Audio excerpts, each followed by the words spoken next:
Welcome back बच्चों। आज के सेशन में हम लोग काइनेटिक थ्योरी ऑफ गैसेस पढ़ने वाले हैं, जो कि एमएसटी सीईटी का बहुत ही इम्पोर्टेंट टॉपिक है और ये अपने क्रैश कोर्स का चैप्टर नंबर 9 है।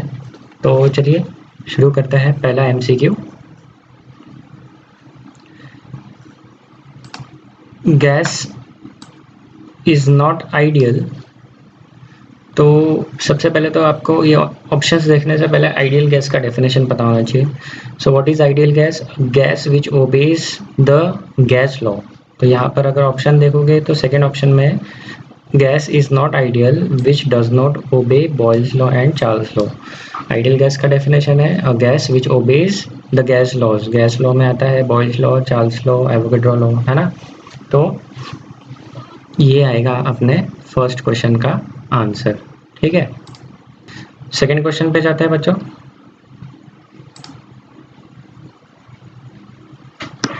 Real gases behave like ideal gases at high temperature, at low pressure, eight high temperature, low pressure, at low temperature, high pressure. तो आइडियल गैस बच्चों वो गैस है जिसके मॉलिक्यूल्स में कोई भी इंटर एटॉमिक फोर्सेस नहीं है, या फिर जो फोर्सेस है वो निग्लिजिबल है compare to their kinetic energy. तो काइनेटिक एनर्जी बहुत ज़्यादा होनी चाहिए, which means the temperature in this case should be very high. तो यहाँ पर हाई टेम्परेचर वाला ऑप्शन ये है ना। और जो प्रेशर है, यहाँ पर एक और ऑप्शन है, और जो प्रेशर है वो होना चाहिए कम, क्योंकि अगर प्रेशर कम होगा तो गैसेस एक दूसरे से काफ़ी दूर होंगे and in that case the interaction और the force between the gases is almost negligible. तो इसका करेक्ट आंसर है ऑप्शन सी। ठीक है, अगले क्वेश्चन पे जाते हैं। Ideal gas equation strictly obeys gas laws under all conditions of pressure only, volume only, temperature only and temperature and pressure only। तो यहाँ पर आइडियल गैस इक्वेशन है, तो आइडियल गैस इक्वेशन है PV इक्वल टू NRT। तो वो सारे temperature और सारे प्रेशर के लिए एप्लीकेबल है। तो यहाँ पर इसका आंसर होना चाहिए ऑप्शन डी। अगला क्वेश्चन देखते हैं। A gas behaves more closely as ideal gas. तो आइडियल गैस कब होता है? At high temperature and low pressure. तो इस हिसाब से ऑप्शन हो गया बी। Again repeated question. अगला क्वेश्चन देखते हैं। Real gases are those whose molecules are spherical, whose molecules are not point masses, in which intermolecular attraction does not exist, which do not obey Boyle's law and Charles law. तो real gases ideal gas को कौन से होते हैं? जो Boyle's law, Charles law ओबे करते हैं। तो रियल गैस ऑब्वियसली ये लॉज ओबे नहीं करेंगे। ठीक है, क्वेश्चन नंबर 6 देखते हैं। The product of pressure and volume of an ideal gas is. तो pressure into volume, so PV equal to nRT के हिसाब से it is proportional to temperature. तो इसका आंसर होना चाहिए ऑप्शन सी। अगला रिलेशन देखते हैं। N equal to PV by R T, अपना वही स्टैंडर्ड इक्वेशन है, PV equal to nRT. Here n is number of molecules, atomic number, mass number, number of moles. तो हमको पता है n is number of moles. तो MCQ number 8, the dimensions of universal gas constants are. हमारे पास ये अलग अलग डायमेंशंस दिए हैं, तो चलिए इसको डिराइव करते हैं। आइडियल गैस इक्वेशन है PV इक्वल टू NRT। हमें इस R के डायमेंशंस फाइंड करना है, तो R इक्वल टू क्या लिख देंगे? आइडियल गैस इक्वेशन है R equal to PV upon NT हो जाएगा। देखो सही है। तो यहाँ पर इसको सॉल्व करते हैं। प्रेशर होता है, प्रेशर का डायमेंशन लर्न नहीं है तो प्रेशर होता है फोर्स अपॉन एरिया। तो फोर्स का डायमेंशन लर्न करना हमेशा ही अच्छा रहता है। तो pressure is force upon area, force का डायमेंशन है MLT-2। ठीक है, अपॉन एरिया का हो जाएगा L2। ये हो गया अपना प्रेशर का। इनटू वॉल्यूम, वॉल्यूम का होगा ऑफकोर्स L3। वॉल्यूम होता है साइड क्यूब, अपॉन ये n जो है नंबर ऑफ मोल्स है तो इसका रहेगा मोल एज इट इज़, और ये टेम्परेचर है तो इसका रहेगा K1। तो ये अगर सॉल्व कर दोगे तो आंसर आ जाएगा M1 L, ये 3+1 ऊपर हो गया, 3+1 4, 4 में से 2 गया तो बचा 2, नीचे वाला ये 2 माइनस कर दिया। T है -2, मोल है -1 और K है वापस से -1। तो ऐसा ऑप्शन जो है, ऑप्शन अगर देखोगे तो हमें चाहिए M1 L2 T-2 मोल -1 और K-1। तो K-1 मोल -1 ऑलमोस्ट सभी में है, तो हमें चाहिए क्या, L2 M1 T-2। तो L2 M1 T-2 अगर देखोगे तो ये जो फर्स्ट ऑप्शन है इसमें L2 M1 T-2 भी है, K-1 और मोल -1 है, तो ये हो गया अपना आंसर। MCQ नंबर 9 देखते हैं। In the equation PV/4 = RT, V represents, तो V क्या है, V होता है volume of the container, volume of 1 mole of gas, volume of 4 mole of gas, या फिर volume of 1/4 mole of gas. तो अगर आप देखोगे इसी इक्वेशन को हमें क्या करना होगा, रीअरेंज करना होगा। अगर ये इक्वेशन रीअरेंज कर देंगे तो PV = nRT, मतलब ये n जो है ये 4 उधर शिफ्ट कर दोगे तो PV = 4RT, मतलब n हो गया number of moles which is 4, तो 4 मोल का वॉल्यूम है V, तो उस हिसाब से ऑप्शन होना चाहिए ऑप्शन C। ठीक है, क्वेश्चन नंबर 10 देखते हैं। In gas equation PV = nRT, the value of universal gas constant would depend only on, तो यूनिवर्सल गैस कांस्टेंट है बच्चों, तो उसकी वैल्यू किस पे डिपेंड करनी चाहिए, देखते हैं options. Nature of gas, temperature of gas, pressure of gas, units of measurement. तो याद रखो यूनिवर्सल गैस की वैल्यू ना तो नेचर पे डिपेंड करती है, ना ही टेम्परेचर पे डिपेंड करती है, ना ही प्रेशर पे, तो बचा क्या, तो इसका आंसर आएगा अपना ऑप्शन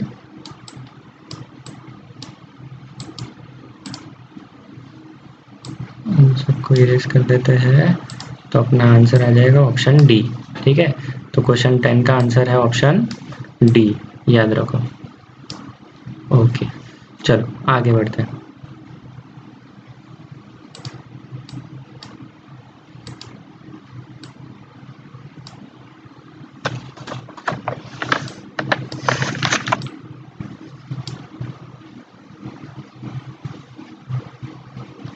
क्वेश्चन नंबर 11 देखते हैं।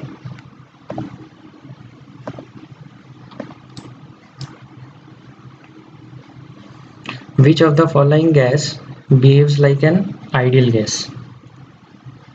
तो यहाँ पर दिया है CO2 at normal temperature and pressure, O2 at 250 degree Celsius which is high temperature, and 5 atmospheric pressure which is again high pressure, H2 at -250 degree, ये लो टेम्परेचर हो गया, और इधर ये 5 mm है जी, ये लो प्रेशर है। तो लो टेम्परेचर लो प्रेशर नहीं, हमें चाहिए क्या, आइडियल गैस होता है हाई टेम्परेचर लो प्रेशर, तो यहाँ पर बन रहा है लो प्रेशर, यहाँ पर है हाई टेम्परेचर, और किसी भी एग्जांपल में ये कंडीशन नहीं है, तो इस हिसाब से आंसर होना चाहिए ऑप्शन डी। क्वेश्चन नंबर 11 का आंसर है ऑप्शन डी। चलो क्वेश्चन नंबर 12 पे जाते हैं।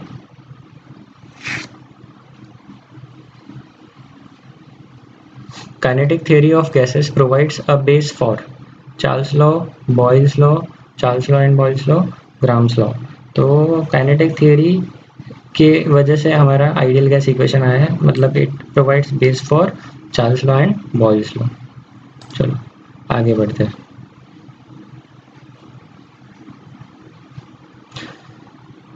According to kinetic theory of matter, a molecule is smallest particle of substance and it possesses all properties of substance, particular properties of substance, none of the property of substance, the property of the properties of inert gases। तो यहाँ पर जो gas molecules है वो उस property, उस substance की पूरी प्रॉपर्टीज उसमें होगी, तो उस हिसाब से क्वेश्चन नंबर 13 का आंसर होना चाहिए option A, all properties of the substance. Question number 14 देखते हैं। According to kinetic theory of gases at absolute zero temperature, water freezes, liquid helium freezes, molecular motion stops, liquid hydrogen freezes. तो kinetic theory के हिसाब से जो भी kinetic energy है molecules में, molecular kinetic energy, it is proportional to temperature. तो अगर टेम्परेचर ज़ीरो हो जाएगा, जो कि एब्सोल्यूट ज़ीरो टेम्परेचर है, तो मॉलिकुलर मोशन सीज हो जाएगी, इस हिसाब से मॉलिकुलर मोशन विल स्टॉप। तो क्वेश्चन नंबर 14 का आंसर है ऑप्शन सी।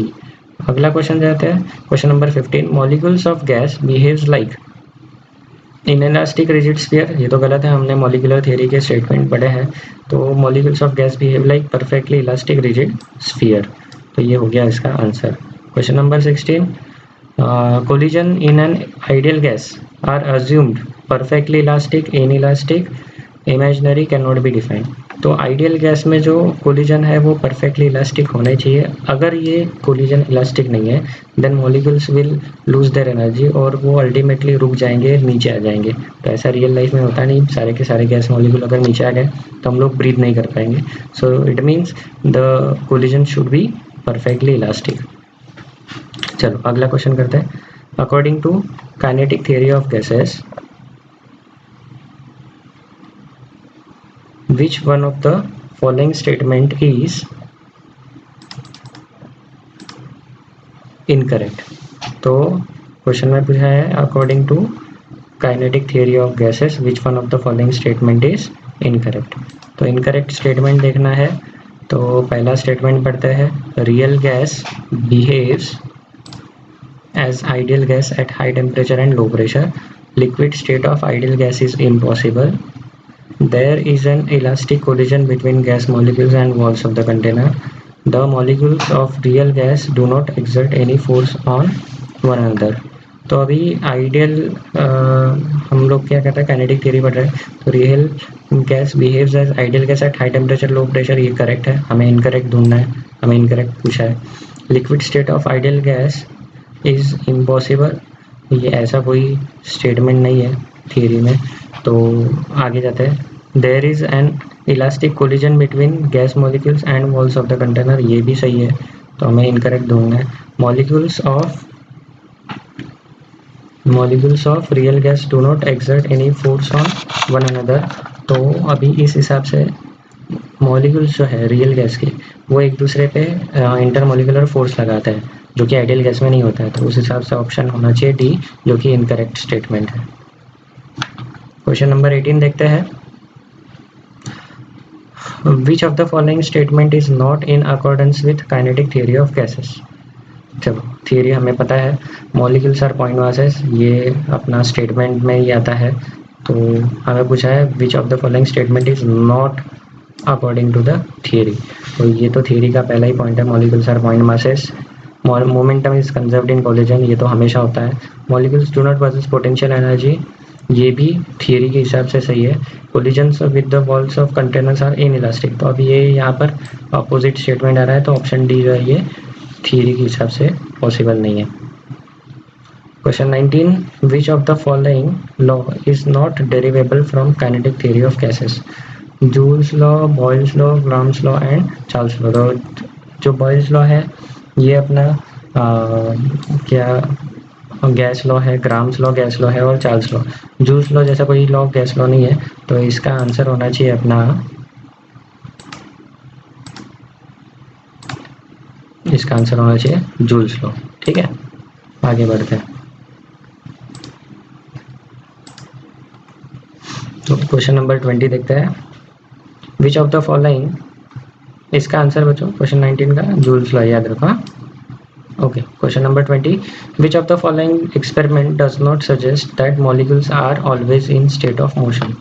तो हमें पूछा है which of the following experiment does not suggest that molecules are in state of motion. Diffusion में हमें पता चलता है कि मॉलिक्यूल्स मूव कर रहे हैं. एक्सपांशन ऑफ गैस में भी मॉलिक्यूल्स के मोशन की वजह से होता है. Evaporation and vapour pressure is also due to molecular motion. Interference जो है ये वेव मोशन है, तो ये इसका आंसर है. 21 question. Which of the following statement about kinetic theory of gases is wrong? ठीक है. The molecules of gas are in continuous random motion. अभी हमें पूछा है which of the following statement about kinetic theory is wrong. तो theory के हिसाब से कौन सा रॉन्ग है? तो थियरी में हमें बताया गया था कि the molecules are in state of continuous random motion, तो ये तो ट्रू है पहला ऑप्शन. दूसरा option molecules continuously undergo in elastic collision, तो इलास्टिक कोलिजन होता है, तो ये यहाँ पर अपने को रॉन्ग स्टेटमेंट मिल गया है.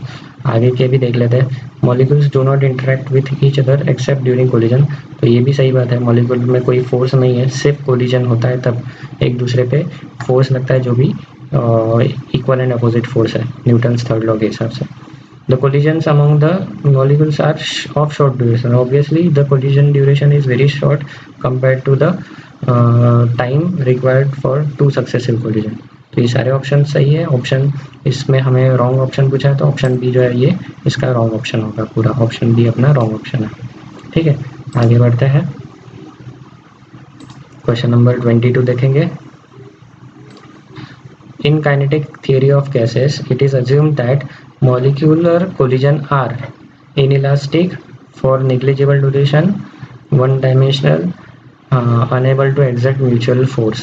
तो हमें पूछा है molecular collisions कैसे है, तो molecular collisions are elastic, तो पहला ऑप्शन तो रॉन्ग है।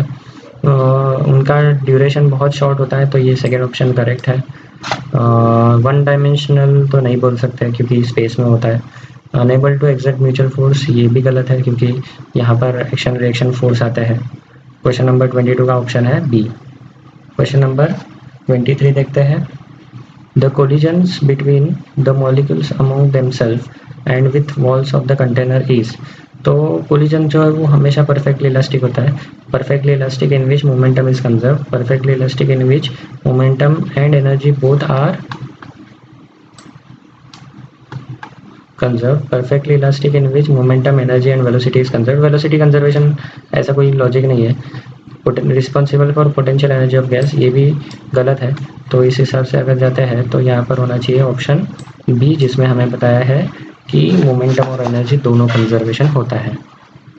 चलो क्वेश्चन नंबर 24 करते हैं। तो क्वेश्चन नंबर 24 में हम देखते हैं क्या दिया है हम लोगों ने।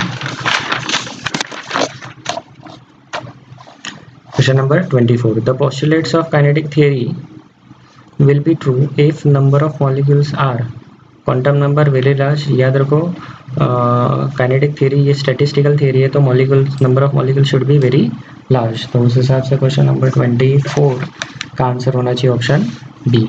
Question number 25, according to kinetic theory of gases total energy of gas is equal to potential energy. ये गलत है क्योंकि यहाँ पर पोटेंशियल एनर्जी कंसिडरेशन है ही नहीं, तो काइनेटिक एनर्जी होती है। Total energy should be equal to kinetic energy. Question number 25 का आंसर है option B. Question number 26, according to kinetic theory of gases the average kinetic energy of gas molecule can be determined by knowing its temperature. तो यहाँ पर ऐसा option है कि देखते हैं the temperature of gas only. ठीक है, तो एवरेज काइनेटिक एनर्जी हम लोग टेम्परेचर से फाइंड कर सकते हैं, तो 26 का ऑप्शन होना चाहिए सी। याद रखो एवरेज काइनेटिक एनर्जी का फॉर्मूला है 3/2 kT, अगेन मोनोएटॉमिक गैस के लिए।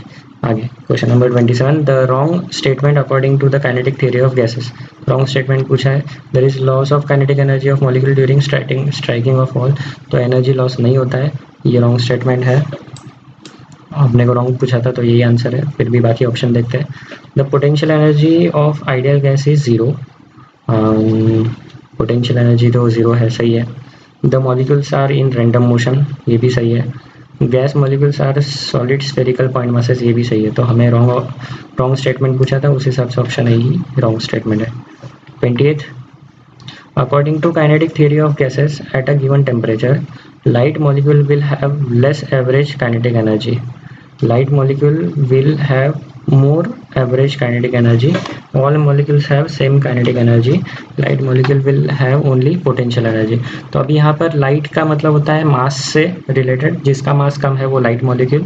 तो हमें पूछा है कि काइनेटिक थ्योरी ऑफ गैस के हिसाब से कि अगर मास कम है या ज़्यादा है एट अ गिवन टेम्परेचर, तो उसका काइनेटिक एनर्जी के बारे में क्या बोल सकते हैं। तो हमें पता है कि काइनेटिक एनर्जी ऑफ गैस होता है 3/2 kT, जिसमें मास नहीं आता है, उस हिसाब से जो मास पे डिपेंड नहीं करता है। इसका मतलब है all molecules will have same kinetic energy. ठीक है, अगला क्वेश्चन देखते हैं। The distance travelled by molecule between two successive collision is called mean free path. ठीक है, याद रखो। अच्छा, यहाँ पर distance travelled between two successive collision, तो इसको हम बोलेंगे फ्री पाथ, और उसका एवरेज होता तो मीन फ्री पाथ। तो 29 का आंसर है ऑप्शन बी। हमें पूछा है distance travelled between two successive collision, average नहीं पूछा है। एवरेज पूछते तो मीन फ्री लिखते हैं, यहाँ पर सिर्फ डिस्टेंस पूछा है तो हम लिखेंगे फ्री पाथ। आगे, the mean free path of gas varies with density of gas according to the following relation. अगर सोचो डेंसिटी ज़्यादा है तो गैस के बीच में क्राउड ज़्यादा है, क्राउड ज़्यादा है तो उसका मीन फ्री पाथ क्राउड ज़्यादा है मतलब डिस्टेंस कम है, मीन फ्री पाथ कम हो जाएगा, तो इन्वर्सली प्रोपोर्शनल। ऑप्शन ए में डायरेक्टली प्रोपोर्शनल है, बी में स्क्वायर रूट वाला ही रिलेशन है, ऑप्शन सी देखोगे तो इन्वर्सली प्रोपोर्शनल है, तो इसका आंसर होना चाहिए ऑप्शन सी। ये स्क्वायर वाला कोई लॉजिक नहीं है। आगे के एमसीक्यू बच्चों नेक्स्ट वीडियो में करेंगे। ये वीडियो अगर आपको अच्छी लगती है तो आपके फ्रेंड्स के साथ शेयर करिए जिनको एमएससीईटी की प्रिपरेशन करनी है। और अगेन एग्ज़ाम अभी लॉकडाउन चल रहा है कोरोना की वजह से, लेकिन एग्ज़ाम एनी टाइम आ सकती है, तो अपना प्रिपरेशन रेगुलर रखिए और डेली स्टडी करिए, बहुत सारे एमसीक्यू प्रैक्टिस करिए। स्टडी मटेरियल अगर कम पड़ता है तो मुझसे बताइए, मैं आपको पीडीएफ में बहुत सारे फाइल्स शेयर कर सकता हूँ, ठीक है। लेकिन पढ़ाई करते रहिए। अगर बुक्स है घर पे तो ज़्यादा से ज़्यादा एमसीक्यूज़ पर फोकस करिए, सॉल्विंग पर फोकस करिए, फार्मूला के शीट्स बनाइए और फार्मूले डेली प्रैक्टिस करिए। हो सकता है जब भी लॉकडाउन हटे आपको बता दें कि भाई 4 दिन 5 दिन में आपका एग्ज़ाम है, तो उस टाइम पे आप पढ़ाई नहीं कर पाओगे, उस टाइम पे सिर्फ रिवीजन होगा। तो पढ़ाई अभी करने का टाइम है, अभी पढ़ाई करिए, ठीक है। तो ये वीडियो अपने फ्रेंड्स के साथ शेयर करिए जो लोग पढ़ना चाहते हैं। कई लोगों का नुकसान हो रहा है लॉकडाउन की वजह से, क्लासेस बंद है, कोचिंग बंद है, वो अपने टीचर्स से मिल नहीं पा रहे हैं। सारे टीचर्स इस तरह से ऑनलाइन लेक्चर्स भी नहीं ले पा रहे हैं, सबके पास रिसोर्सेज नहीं है। तो ये एज़ यूजुअल ये वीडियोस फ्री है, तो आप अपने फ्रेंड्स के साथ शेयर कर सकते हैं जिससे उनको भी हेल्प हो जाएगी, ठीक है। तो थैंक यू, आज के लेक्चर में इतना ही।